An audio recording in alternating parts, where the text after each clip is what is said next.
ನಮಸ್ಕಾರ, ಪ್ರಜಾರಾಜ್ಯ ಕನ್ನಡ ನ್ಯೂಸ್ಗೆ ಸ್ವಾಗತ. ನಾನು ರಾಮಗೌಡ ಪಾಟೀಲ್. ಗಂಡ ಹೆಂಡತಿ ಕತೆ ಹೇಳಿ ನಗೆ ಚಟಾಕಿ ಹಾರಿಸಿದ ಮಾಜಿ ಸಂಸದ ರಮೇಶ್ ಕತ್ತಿ.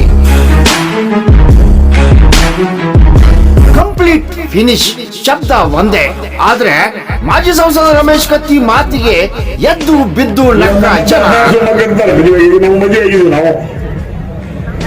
ಇವನ್ ನಮ್ಮಂತ 16 ಮಕ್ಕಳು ಇರ್ತಾರೆ.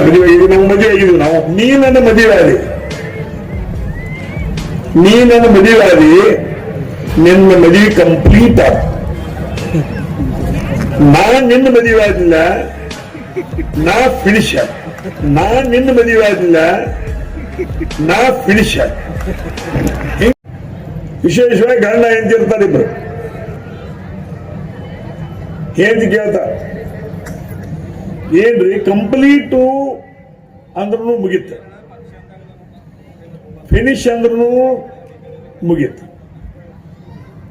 ಗಂಡಂತಾನು ಹೌದು, ಕಂಪ್ಲೀಟ್ ಅಂದ್ರೂ ಮುಗೀತು, ಫಿನಿಶ್ ಅಂದ್ರೂ ಮುಗೀತು. ಮತ್ ಎರಡೂ ಒಂದ ಆದ್ರ ಕಂಪ್ಲೀಟ್ ಅಂದ್ರೂ ಮುಗೀತು, ಫಿನಿಶ್ ಅಂದ್ರೂ ಮುಗೀತು. ಮತ್ ಎರಡೂ ಒಂದಾದ್ರ ಶಬ್ದಗಳು ಯಾಕೆ ಬೇರೆ ಕೇಳ್ತಾರೆ. ಅವತ್ತಾನು ಹುಚ್ಚಿ ಗಪ್ಕೊಂಡಿಲ್ಲ. ನೀ ನನ್ನ ಮದುವೆ ಆದಿ, ನಿನ್ನ ಮದುವೆ ಕಂಪ್ಲೀಟ್ ಆದ. ನಾನ್ ನಿನ್ನ ಮದುವೆ ಆದಿಲ್ಲ, ನಾ ಫಿನಿಶ್ ಆದ. ಹಿಂಗ ವಿಷಯಗಳನ್ನು ನಾವು ಹಂಚ್ಕೋ. ಮಗನ ನಿನ್ನ ಹೇಗ್ ನೋಡ್ಲಿಲ್ಲ, ಸಂಜೆಗೆ ಊಟಕ್ಕಾಗಿಲ್ಲ ಗಪ್. ನಾನು ಸುಮ್ ಬೇತ್ಲೆ ನೋಡ್, ನಾನು ಹೇಗ್ ನೋಡ್ರಿ ನನಗೂ ಸಂಜೆ ಮುಂದೆ ಇಲ್ಲ.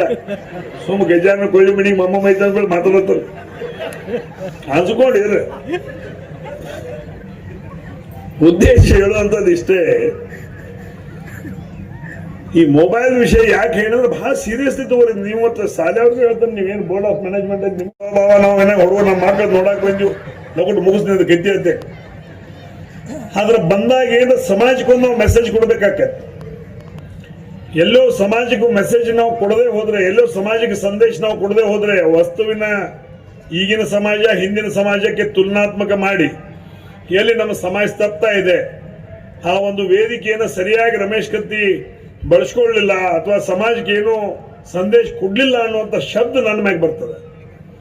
ಅದರ ಸಲುವಾಗಿ ನಾನು ಹೇಳಬೇಕಾಗಿರ್ತಕ್ಕಂಥ ಮಾತುಗಳನ್ನು ನಾನು ಹೇಳಿದ್ದೇನೆ. ಹಳಾಡಿಸ್ಬೇಕಾಗ್ತದೆ, ಪರಿತಾಪಿಸ್ಬೇಕಾಗ್ತದೆ, ಪಶ್ಚಾತ್ತಾಪ ಪಡಬೇಕಾಗ್ತದೆ. ಆ ಪಶ್ಚಾತ್ತಾಪ ಪಟ್ಟಾಗ ಸಹಿತ ಅವ ಕಾಲು ಮಿಂಚಿ ಹೋಗಿರ್ತದೆ. ಅದಕ್ಕೆ ದಯಮಾಡಿ ತಮ್ಮ ಮಕ್ಕಳನ್ನು ಇವತ್ತು ವ್ಯವಸ್ಥಿತವಾಗಿ ಸಂಸ್ಕಾರ, ಶಿಕ್ಷಣ ಜೊತೆಗೆ ಸಂಸ್ಕಾರವನ್ನು ಕೊಡುವಂತ ಕೆಲಸ ತಾವೆಲ್ಲ ಚಿಕ್ಕಂದಿನಿಂದಲೇ ಮಾಡ್ರಿ ಅನ್ನುವಂಥ ಮಾತನ್ನ ಈ ಸಂದರ್ಭದಲ್ಲಿ ಹೇಳಿ ನನಗೆ ಈ ಒಂದು ಕಾರ್ಯಕ್ರಮಕ್ಕೆ ಕರೆದು